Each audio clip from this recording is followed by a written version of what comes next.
Hello family, আজ তোমাদের নিয়ে চলে যাচ্ছি বেঙ্গালুরুর কেম্পেগৌড়া ইন্টারন্যাশনাল এয়ারপোর্টে। দেখো, এখান থেকে বেরিয়ে আসছে আমার হাজবেন্ড।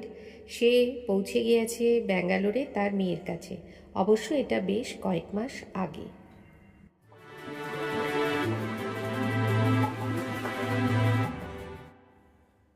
স্মুর ভারতের অন্যতম প্রিমিয়াম চকলেট এবং ডেজার্ট ব্র্যান্ড, যেটি রয়েছে বেঙ্গালুরুর কেম্পেগৌড়া ইন্টারন্যাশনাল এয়ারপোর্টের টার্মিনাল 2-তে। এই এয়ারপোর্টটি শুধু যে আর্কিটেকচারের জন্য বিখ্যাত তা নয়, এখানে রয়েছে অনেক প্রিমিয়াম ক্যাফে এবং রেস্টুরেন্ট। আজ আমি তোমাদের নিয়ে চলে যাচ্ছি স্মুরে। বেঙ্গালুরুর থেকেই এই স্মুরের যাত্রা শুরু হয়, আর এখন এটি দেশের বিভিন্ন শহরে জনপ্রিয়। যদি তুমি চকলেট, কেক, কফি বা পেস্ট্রি ভালোবাসো, তাহলে এই জায়গাটি তোমার জন্য দারুণ একটি অভিজ্ঞতা হতে পারে। দেখতেই পাচ্ছ, ক্যাফেটির ইন্টেরিয়ার খুবই সুন্দর, পরিষ্কার এবং আধুনিক। কাচের ডিসপ্লেতে রয়েছে নানান রকমের কেক, পেস্ট্রি, ম্যাকারন, স্কোয়াশা এবং রঙিন ডেজার্ট। প্রথম দেখাতেই এগুলোকে সবারই খেতে ইচ্ছা করবে। আসলে প্রায় রাত 2টোর সময় আমার হাজবেন্ড পৌঁছে গিয়েছিল বেঙ্গালুরুতে আমার মেয়ের কাছে, আর তখন মেয়ে তার বাবাকে নিয়ে চলে গিয়েছিল স্মুরে কিছু খাওয়া দাওয়া করার জন্য। এখানে রয়েছে বিভিন্ন ধরনের কফি, যেমন ক্যাপুচিনো, ল্যাটে, আমেরিকানো এবং আরও অনেক অপশান। সঙ্গে আছে বাটার স্কোয়াশা, sandwich, puff, cheese cake, tiramisu, mousse এবং অবশ্যই তাদের বিখ্যাত আর্টিজান চকলেট। স্মুরের সবচেয়ে জনপ্রিয় আইটেমগুলোর মধ্যে রয়েছে এসপ্রেসো, তিরামিসু ডিলাইট, চকলেট মোচা, হ্যাজেলনাট কেক এবং 70% ইন্টেন্স ডার্ক চকলেট কেক। যারা ডার্ক চকলেট কেক পছন্দ করো তাদের জন্য এটি অবশ্যই একবার ট্রাই করতে হবে, আমি কিন্তু বলে রাখলাম। এখন যদি দামের কথা বলি, তাহলে এটি একটি প্রিমিয়াম ক্যাফে। একটি কফির দাম সাধারণত 180 থেকে 350-এর মধ্যে।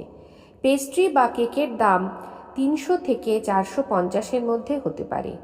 আর যদি চকলেট গিফট বক্স কিনতে চাও, তাহলে 250 থেকে শুরু করে কয়েক হাজার টাকা পর্যন্ত বিভিন্ন অপশান রয়েছে। যদি তোমার বাজেট 500 থেকে 700 হয়, তাহলে একটি ভালো কফি এবং একটি পেস্ট্রি নিয়ে আরাম করে উপভোগ করতে পারবে। আর দুইজনের জন্য প্রায় 1000-এর মধ্যে একটি সুন্দর কফি ও ডেজার্ট কম্বো হয়ে যায়। আমি যদি এখানে যাই, তাহলে অবশ্যই ক্যাপুচিনোর সঙ্গে এসপ্রেসো, তিরামিসু ডিলাইট অথবা ল্যাটের সঙ্গে চকলেট মোচা, হ্যাজেলনাট কেক অর্ডার করব। এই কম্বিনেশনগুলো স্মুরের দারুণ, আর এর স্বাদও খুব ভালো। সবচেয়ে ভালো বিষয় কি জানো? সময়টা তখন ছিল এক্সমাসের আগে, আর দেখো কত সুন্দর করে সাজানো হয়েছে, দেখে একেবারে মন ভরে যায়। যারা বেঙ্গালুরু এয়ারপোর্ট ইউজ করো, তারা টার্মিনাল 2-তে হয়তোবা গেছো, আর যদি না গিয়ে থাকো, তাহলে অবশ্যই স্মুরে গিয়ে একবার ঘুরে দেখতে পারো। চ্যানেলে তুমি যদি নতুন বন্ধু হও আর আমার ভিডিও যদি তোমার ভালো লাগে, প্রতিনিয়ত আমার ভিডিও দেখছো অথচ এখনও চ্যানেলটিকে সাবস্ক্রাইব করোনি, তাহলে তোমার কাছে অনুরোধ, চ্যানেলটিকে সাবস্ক্রাইব করে বেল নোটিফিকেশান অল করতে ভুলো না, যাতে আমি যখনই ভিডিও দেবো তোমার কাছে নোটিফিকেশান পৌঁছে যায় আর তা তুমি দেখে নিতে পারো। আমার বন্ধুদের অসংখ্য ধন্যবাদ এভাবে আমাকে ভালোবাসা দেওয়ার জন্য। ফ্লাইট যাতে মিস না হয়ে যায়, সেই জন্য আমরা ফ্লাইট ধরার বেশ কিছু সময় আগেই এয়ারপোর্টে পৌঁছে যাই, বা এয়ারপোর্ট থেকে কাউকে রিসিভ করতে গেলে অনেক সময় আমাদের এয়ারপোর্টে যেতে হয়। তখন অপেক্ষা করার সময় যদি আমরা এরকম একটা শান্ত পরিবেশে বসে কফি খেতে খেতে সময় কাটাই, তাহলে কিন্তু সময়টা আমাদের খুব ভালোভাবে কেটে যাবে।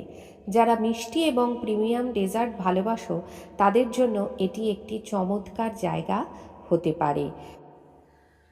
এখান থেকে আমার মেয়ে তার বাবাকে কফি এবং কেক খাইয়েছিল।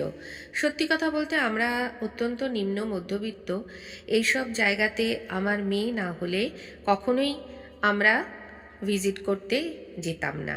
তো বন্ধুরা, যারা বেঙ্গালুরুর এয়ারপোর্ট টার্মিনাল 2-তে আসো তারা অবশ্যই কিন্তু একবার স্মুরে ঘুরে যাবে। আশা করি তোমাদেরও ভালো লাগবে। ভিডিওটি ভালো লাগলে অবশ্যই একটি লাইক দিও এবং তোমাদের বন্ধুবান্ধবরা যাদের ফুড ব্লগ বা ট্রাভেল ব্লগ ভালো লাগে তাদের সঙ্গে শেয়ার করে দিও। ভিডিওটি ভালো লাগলে অবশ্যই একটি কমেন্ট করো। তোমাদের কমেন্ট আমাকে নতুন করে ভিডিও বানাতে উৎসাহ দেয়। আর লাস্টে ওরা কি খেয়েছিল সেটাও তোমাদেরকে দেখিয়ে দিলাম। আজকে আসি, টাটা, দেখা হবে নতুন আরেকটি ভিডিওতে। সকলে ভালো থেকো।